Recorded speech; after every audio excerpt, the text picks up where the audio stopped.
ബഹുമാനപ്പെട്ട അധ്യക്ഷൻ, ഡിവൈഎഫ്ഐയുടെയും മറ്റും നേതാക്കന്മാരെ, പ്രിയപ്പെട്ട സഹോദരന്മാരെ, സുഹൃത്തുക്കളെ, കേരളത്തിലെമ്പാടും ഇതുപോലെയുള്ള കാൽനട പ്രചരണ ജാഥകൾ നടന്നു വരികയാണ്. സ്വാഗത പ്രസംഗത്തിലും അധ്യക്ഷ പ്രസംഗത്തിലും സൂചിപ്പിച്ചതുപോലെ ആഗസ്റ്റ് മാസം 15-ാം തീയതി എല്ലാ ജില്ലാ കേന്ദ്രങ്ങളിലും ഡിവൈഎഫ്ഐ നേതൃത്വത്തിൽ സംഘടിപ്പിക്കപ്പെടുന്ന മതേതര മഹാസംഗമത്തിന്റെ പ്രചരണാർത്ഥമാണ് ഇത്തരത്തിലുള്ള ജാഥകൾ നമ്മുടെ നാട്ടിലെമ്പാടും പര്യടനം നടത്തിക്കൊണ്ടിരിക്കുന്നത്. ഒരേ ഒരു ഇന്ത്യ, ഒരൊറ്റ ജനത എന്ന സ്വാതന്ത്ര്യ സമര കാലഘട്ടങ്ങളിൽ നമ്മുടെ രാജ്യത്തെ ജനവിഭാഗങ്ങളെയാകെ പ്രചോദിപ്പിച്ച ദേശാഭിമാനപരമായ മുദ്രാവാക്യമാണ് വീണ്ടും ഒരിക്കൽ കൂടി ഈ സ്വാതന്ത്ര്യ ദിനത്തിന്റെ അന്ന് ഡിവൈഎഫ്ഐ ഉയർത്തിപ്പിടിക്കുന്നത്. മതേതര മഹാസംഗമം പേര് സൂചിപ്പിക്കുന്നതുപോലെ നമ്മുടെ രാജ്യത്തിന്റെ മതനിരപേക്ഷതയെ പോർലേൽക്കാതെ കാത്തു സംരക്ഷിക്കണമെന്ന യുവ കേരളത്തിന്റെ ആഹ്വാനമാണ് എല്ലാ ജനങ്ങളിലേക്കും പകർന്നു കൊടുക്കുന്നത്. സാധാരണഗതിയിൽ കാൽനട പ്രചരണ ജാഥകളും മറ്റും സംഘടിപ്പിക്കാൻ അനുയോജ്യമായ ഒരു കാലാവസ്ഥയല്ല ഇപ്പോൾ കേരളത്തിലുള്ളത് എന്ന് നമുക്കറിയാം. ഈ കാലവർഷത്തിന്റെ ആധിക്യമുള്ള സാഹചര്യത്തിൽ ഇത്തരത്തിലുള്ള പ്രചരണ ജാഥകളും ഇതുപോലെയുള്ള പൊതുയോഗങ്ങളുമെല്ലാം നമ്മുടെ നാട്ടിലെ രാഷ്ട്രീയ പാർട്ടികളും സംഘടനകളും പരമാവധി കുറയ്ക്കുകയാണ് പതിവ്. എന്നാൽ പ്രതികൂലമായ കാലാവസ്ഥയുടെ നടുവിൽ ഈ സ്വാതന്ത്ര്യ ദിനത്തിന്റെ അന്ന് ഡിവൈഎഫ്ഐ നേതൃത്വം കൊടുക്കുന്ന മഹത്തായ ക്യാമ്പയിന്റെ സവിശേഷമായ പ്രാധാന്യത്തെ ഈ നാട്ടിൽ ജനങ്ങളുമായി സംവദിക്കണം എന്നതുകൊണ്ടാണ് ഡിവൈഎഫ്ഐ കേരളത്തിലെ 207 ബ്ലോക്കുകളിൽ ഇതുപോലെയുള്ള കാൽനട പ്രചരണ ജാഥകൾക്ക് നേതൃത്വം കൊടുത്തിട്ടുള്ളത്. നമ്മുടെ രാജ്യത്തിന്റെ മതേതരത്വം മുൻകാലങ്ങളിൽ നേരിട്ടിട്ടുള്ളതിനേക്കാൾ വലിയ രൂപത്തിലുള്ള വെല്ലുവിളികളെ നേരിടുന്നു എന്നതാണ് ഈ കാലഘട്ടത്തിന്റെ ഏറ്റവും സവിശേഷമായ ഒരു രാഷ്ട്രീയ പ്രശ്നം. നമ്മുടെ രാജ്യം ലോകത്തിലെ മറ്റെല്ലാ രാജ്യങ്ങളിൽ നിന്നും വ്യത്യസ്തമാകുന്നത് ഇതിന്റെ ജനാധിപത്യ സ്വഭാവം കൊണ്ട് മാത്രമല്ല. ലോകത്തിലെ ഏറ്റവും വലിയ ജനാധിപത്യ റിപ്പബ്ലിക്കാണ് ഇന്ത്യ എന്ന് പറയാറുണ്ട്. അത് സത്യവുമാണ്. എന്നാൽ നമ്മുടെ രാജ്യത്തുള്ളതിനേക്കാൾ അർത്ഥപൂർണമായ ജനാധിപത്യം നിലനിൽക്കുന്ന രാജ്യങ്ങൾ ലോകത്തിൽ മറ്റു പലയിടത്തുമുണ്ട്. ജനാധിപത്യത്തിന്റെ കാര്യത്തിൽ നമ്മുടെ രാജ്യം ലോകത്തിന് ആകെ മാതൃകയാണ് എന്ന് പറഞ്ഞുകൂടാ. ജനാധിപത്യ സ്വഭാവത്തെക്കാളും അധികം ഇന്ത്യയെ ലോകരാഷ്ട്രങ്ങളുടെ മുൻപിൽ വ്യത്യസ്തയാക്കി മാറ്റുന്നത് ഇതിന്റെ മതനിരപേക്ഷ സ്വഭാവമാണ്. രാഷ്ട്രത്തിന്റെ മതനിരപേക്ഷ സ്വഭാവമാണ്. ഇന്ത്യയുടെ മതേതര പൈതൃകമാണ് ഈ രാജ്യത്തെ വ്യത്യസ്തമാക്കി മാറ്റുന്നത്. ഇപ്പോ ആ മതനിരപേക്ഷ പാരമ്പര്യത്തിന് നമ്മുടെ രാജ്യം വലിയ വെല്ലുവിളികളെ നേരിടുന്ന, വെല്ലുവിളികളെ അഭിമുഖീകരിക്കുന്ന ഒരു സാഹചര്യം രൂപപ്പെട്ടു വന്നിരിക്കുന്നു. വർഗീയതയെ കുറിച്ച് വലിയ ചർച്ചകൾ ഗൗരവത്തോടുകൂടി രാജ്യത്തിന്റെ പല ഭാഗങ്ങളിലും ആരംഭിച്ചിരിക്കുന്നു. വരാനിരിക്കുന്ന നാളുകളുടെ സ്വഭാവത്തെ സംബന്ധിച്ച്, വരാൻ പോകുന്ന അപകടകരമായ നിമിഷങ്ങളെ ഓർത്ത് അങ്ങേയറ്റത്തെ ജാഗ്രതയോടുകൂടി ഇന്ത്യയിലെ ജനാധിപത്യവാദികൾ ആശങ്കപ്പെടുന്ന ഒരു കാലഘട്ടമാണ്. അതിന്റെ സമകാലികമായ സാഹചര്യങ്ങളുടെ പ്രത്യേകതകളിലേക്ക് വരാം. അതിനു മുൻപ് നമ്മുടെ രാജ്യത്തിന്റെ പ്രത്യേകതകളെ നാം ഒരിക്കൽ കൂടി അനുസ്മരിക്കേണ്ട കാലഘട്ടമാണിത് എന്ന് ഡിവൈഎഫ്ഐ കരുതുകയാണ്. ഇന്ത്യയുടെ പ്രത്യേകത ഞാൻ സൂചിപ്പിച്ചു. ആ മതനിരപേക്ഷ സ്വഭാവം ഇന്ത്യക്ക് കൈവന്നത് 1950 ജനുവരി 26-ന് ഇന്ത്യ ഒരു പരമാധികാര രാഷ്ട്രമായി മാറിയപ്പോൾ ഇന്ത്യയുടെ ഭരണഘടനാ നിർമ്മാതാക്കൾ, അത് അംബേദ്കർ ആവട്ടെ, പണ്ഡിറ്റ് നെഹ്റു ആകട്ടെ, അല്ലാടി കൃഷ്ണസ്വാമി അയ്യങ്കാറെ പോലെയുള്ള പണ്ഡിതന്മാരാവട്ടെ, അവരുടെ ആരുടെയെങ്കിലും ഔദാര്യപൂർവമായ മനസ്ഥിതിയുടെ ഭാഗമായിട്ടല്ല ഇന്ത്യൻ ഭരണഘടനയിൽ സെക്യുലറിസം എന്ന വാക്കുണ്ടായി. ഇന്ത്യൻ ഭരണഘടനയുടെ ആദ്യ പേജിൽ തന്നെ രാഷ്ട്രത്തിന്റെ സ്വഭാവമായി മതേതരത്വത്തെ ഉയർത്തിപ്പിടിക്കുന്നു. അത് ഭരണഘടനയിൽ വന്നത് ഭരണഘടനാ ശില്പികളുടെ ഒരു മഹാമനസ്കതയുടെയോ ഉയർന്ന മൂല്യബോധത്തിന്റെയോ മാത്രം ഭാഗമായിട്ടല്ല. ഇന്ത്യ എല്ലാ കാലത്തും മതേതര മൂല്യങ്ങളെ ഉയർത്തിപ്പിടിച്ചിട്ടുണ്ട്. സ്വാതന്ത്ര്യ കാലഘട്ടത്തിന് മുൻപും നൂറ്റാണ്ടുകൾക്ക് മുൻപുള്ള ഇന്ത്യയുടെ ചരിത്രം പരിശോധിച്ചാലും നമ്മുടെ രാജ്യം ഉയർത്തിപ്പിടിച്ചത് കടുത്ത മതേതര മൂല്യങ്ങളെയാണ് എന്ന് നമുക്ക് കാണാനാണ്. മറ്റൊരു തരത്തിൽ പറഞ്ഞാൽ ചരിത്രത്തിൽ ഇവിടെയും നമ്മുടെ രാജ്യത്ത് വർഗീയതയുടെ വേരുകൾ, വർഗീയതയുടെ സ്പർശം നമുക്ക് കണ്ടെത്താനാകും.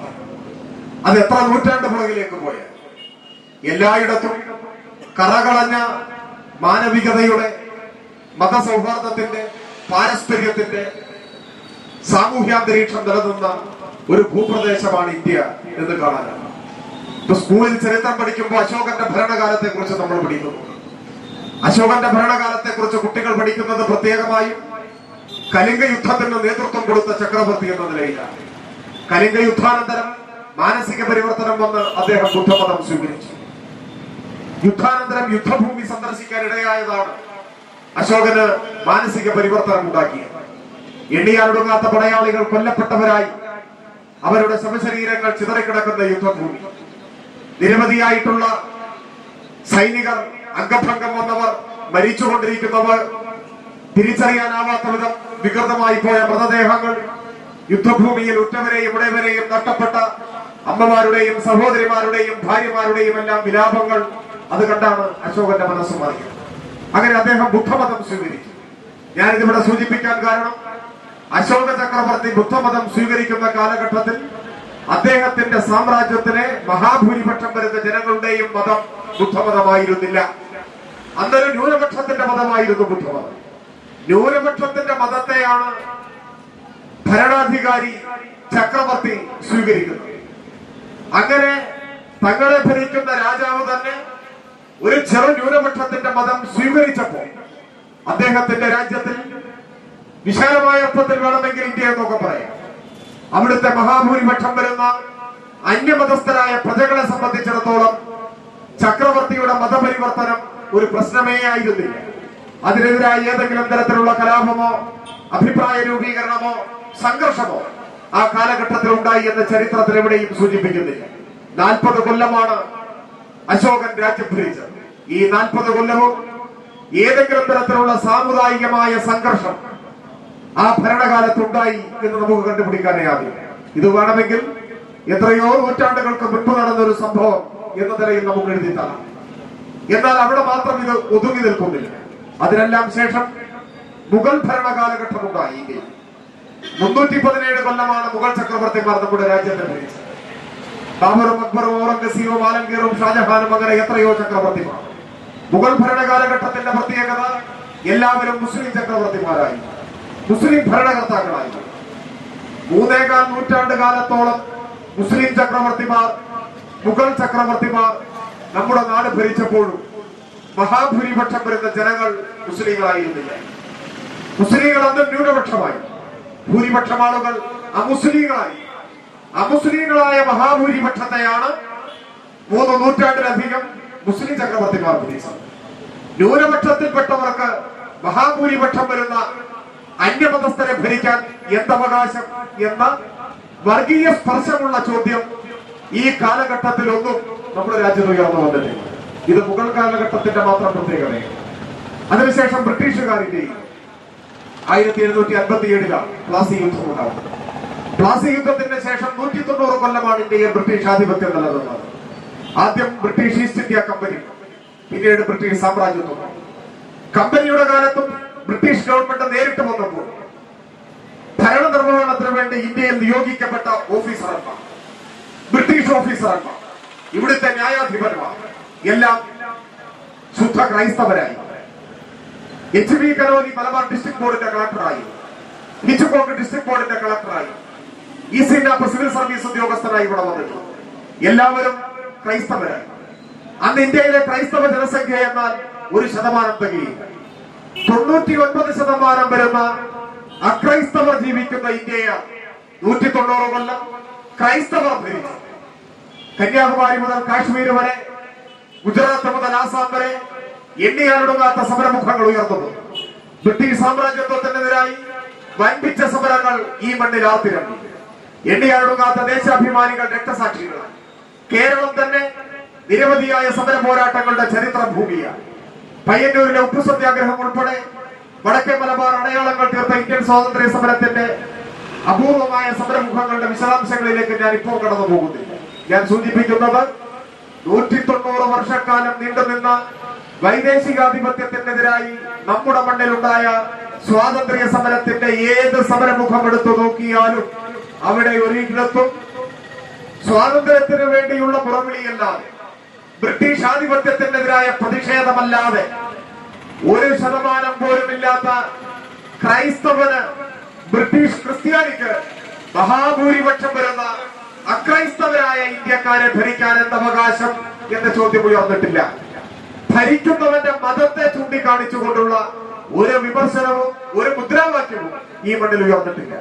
മുഗൾ ഭരണകാലഘട്ടം എടുത്താലും, ബ്രിട്ടീഷ് ഭരണകാലം എടുത്താലും, അശോക ചക്രവർത്തിയുടെ കാലമെടുത്താലും, നൂറ്റാണ്ടുകളുടെയും സഹസ്രാബ്ദങ്ങളുടെയും ഭൂതകാല ചരിത്രത്തിലൂടെ കടന്നുപോയാൽ എവിടെയും വർഗീയതയുടെ സ്പർശമുള്ള ഒരു വാക്കുപോലും ഇന്ത്യയിൽ നമുക്ക് കണ്ടെടുക്കാനാവില്ല.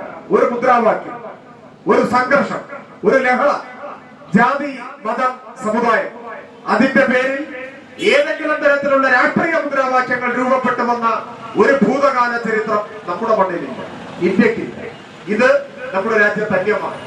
ആ മതനിരപേക്ഷതയുടെ, ആ പാരസ്പര്യത്തിന്റെ, മതജാതി ചിന്തകൾക്ക് അതീതമായ ദേശാഭിമാന ബോധത്തിന്റെ അഗ്നിയിൽ സ്ഫുടം ചെയ്തെടുത്തതാണ് ആധുനിക ഇന്ത്യ എന്നതുകൊണ്ടാണ് സ്വാതന്ത്ര്യാനന്തരം നമ്മുടെ രാജ്യം ഒരു റിപ്പബ്ലിക്കായി മാറിയപ്പോ ആ റിപ്പബ്ലിക്ക് മതനിരപേക്ഷമാവണം എന്ന് ഭരണഘടനാ ശില്പികൾ തീരുമാനിച്ചു. സ്വാതന്ത്ര്യ സമരത്തിൽ എടുത്തു നോക്കിയാലും നമുക്കിത് കാണാം. ഇന്ത്യൻ സ്വാതന്ത്ര്യ സമരത്തിന്റെ ഏത് സമരാനുഭവം, ഏത് സമരമുഖം അത് പരിശോധിച്ചാലും അവിടെ മതാതീതമായ ഒരു സമരോത്സുകത നമുക്ക് കാണാനാണ്.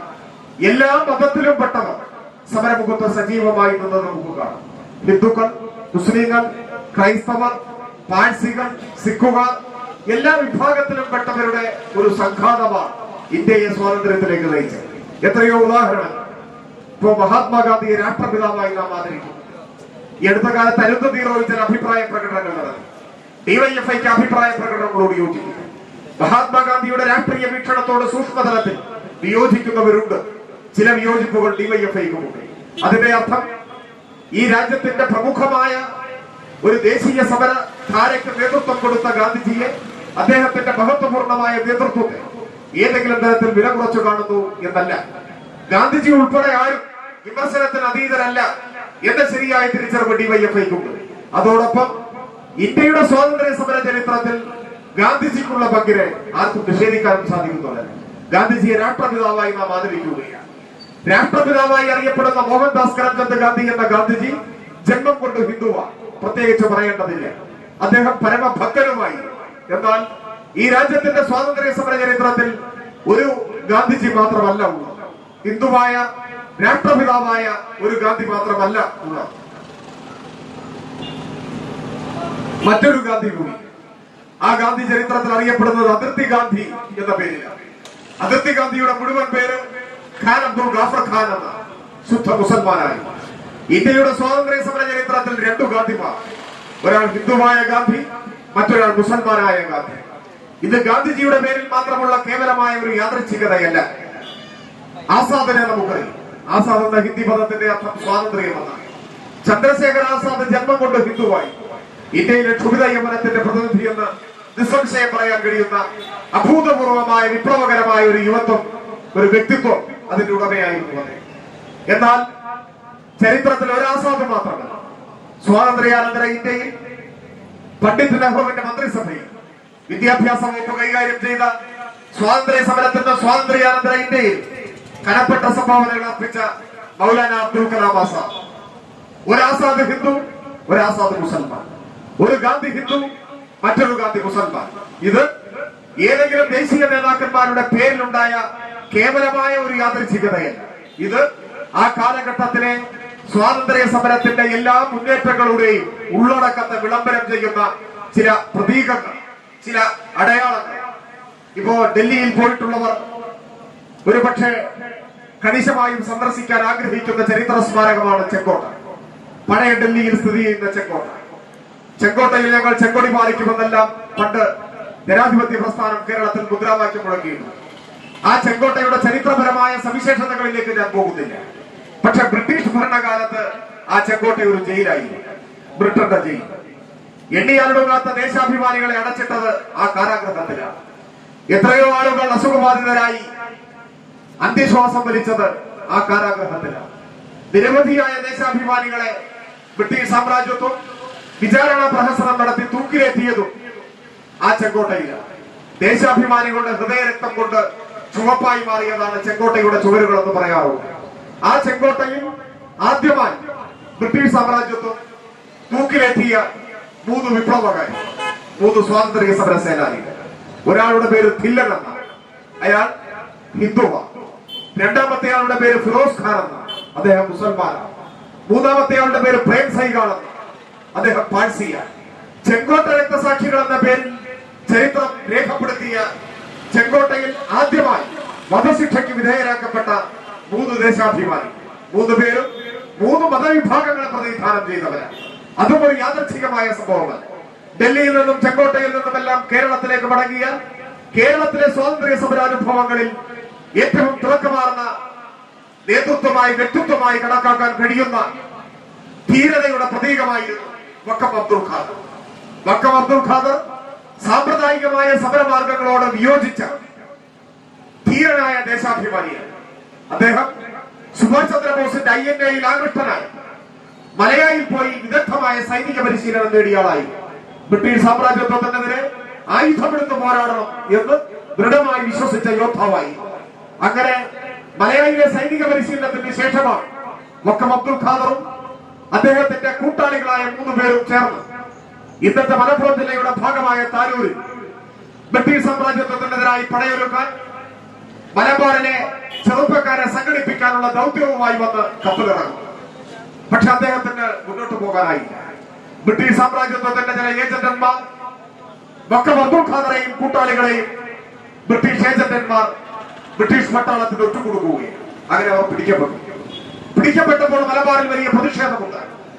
വിചാരണ പ്രഹസനം നടത്താൻ പോലും ഈ നാട്ടിൽ നിർത്തുന്നത് അപകടമാണ് എന്ന് തിരിച്ചറിഞ്ഞ് ബ്രിട്ടീഷ് പട്ടാളം ഈ 4 പേരെയും കോയമ്പത്തൂരിലേക്ക് കൊണ്ടു. കോയമ്പത്തൂരിൽ വെച്ചാണ് പേരിന്റെ ഒരു വിചാരണ നടത്തി ഈ 4 പേരെയും തുപ്പിലേറ്റുകയാണ്. ആ 4 പേരെ ഞാനിവിടെ അനുസ്മരിക്കാൻ കാരണം അവരുടെ നേതൃത്വം, അവരെ നയിച്ചത് ആ 4 സംഘത്തിന്റെ നേതാവ് വക്കം അബ്ദുൽ ഖാദറായി. അതിലെ രണ്ടാമന്റെ പേര് അനന്തൻ നായർ എന്നായി. മൂന്നാമൻ ബംഗാളിയായ സത്യചന്ദ്ര ബർദാനായി. 4-മൻ പഞ്ചാബുകാരനായ ഭോജ സിംഗായി. നോക്കൂ നിങ്ങൾ, 4 പേർ തൂക്കിലേറ്റപ്പെടുമ്പോൾ അതിൽ ഹിന്ദുവുണ്ട്, അതിൽ മുസൽമാനുണ്ട്, അതിൽ സിഖുകാരുണ്ട്, അതിൽ ബംഗാളിയുണ്ട്, അതിൽ പഞ്ചാബിയുണ്ട്, അതിൽ മലയാളിയുണ്ട്. ഇതാണ് ഇന്ത്യയുടെ സ്വാതന്ത്ര്യ സമരം. അത് ഭാഷയ്ക്കതീതമാണ്, പ്രാദേശികമായ പരിഗണനകൾക്ക് അതീതമാണ്, വിശ്വാസമായ വ്യത്യസ്തതകൾക്കും അതീതമാണ്. ഹിന്ദുവും മുസ്ലിമും ക്രിസ്ത്യാനിയും പാഴ്സിയും എല്ലാവരും ഒരുമിച്ചു നിന്ന് നടത്തിയ സമരം. പഞ്ചാബിയും മലയാളിയും ബംഗാളിയും മഹാരാഷ്ട്രക്കാരും UP-ക്കാരനും ഡൽഹിക്കാരനുമെല്ലാം ഒരുമിച്ച് നിന്ന് നടത്തിയ സമരം. വ്യത്യസ്തമായ സമരധാരകൾ രൂപപ്പെട്ടു വന്നപ്പോഴും ആ സമരധാരകളുടെ വൈവിധ്യം എല്ലാവരും അംഗീകരിക്കപ്പെട്ടതാണ്. അതിൽ ഭാഷാപരമോ പ്രാദേശികമോ മതപരമോ ആയ ഒരു വ്യത്യസ്തതകളും ഉണ്ടായിരുന്നില്ല. അതിനെല്ലാം അതീതമായി ഇന്ത്യ എന്ന വികാരം ജ്വലിച്ചു. അതാണ് ഒരേ ഒരു ഇന്ത്യ, ഒരൊറ്റ ജനത എന്ന് പറയുന്നത്. എത്ര പറഞ്ഞാലും ഇന്ത്യയിലേത് ഒറ്റ ജനതയല്ല എന്ന് നമുക്കറിയാം. അതിൽ നൂറുകണക്കിന് ഭാഷകളുണ്ട്, വ്യത്യസ്തമായ സംസ്കാരങ്ങളുണ്ട്, ജാതികളുണ്ട്, മതങ്ങളുണ്ട്, എല്ലാം. പക്ഷേ അതിനെല്ലാം അതീതമായി നാം ഒന്ന് എന്ന വികാരം, ആ വികാരമാണ് ഇന്ത്യയെ സ്വാതന്ത്ര്യ പ്രാപ്തയാക്കി മാറ്റിയ എണ്ണിയാലൊടുങ്ങാത്ത സമരങ്ങളുടെ ഇന്ധനമായി രൂപപ്പെട്ടത് എന്ന് നാം കാണണം. ലോകത്തിൽ ഏറ്റവും കൂടുതൽ ഹിന്ദുക്കൾ ജീവിക്കുന്നത് നമ്മുടെ രാജ്യത്താണ്. അതിലാർക്കും പുതുമയുണ്ടാവില്ല ആ വാർത്ത. ലോകത്തിൽ ഏറ്റവും കൂടുതൽ ഹിന്ദുക്കൾ ഇന്ത്യയിലാണ്. എന്നാൽ ലോകത്തിലെ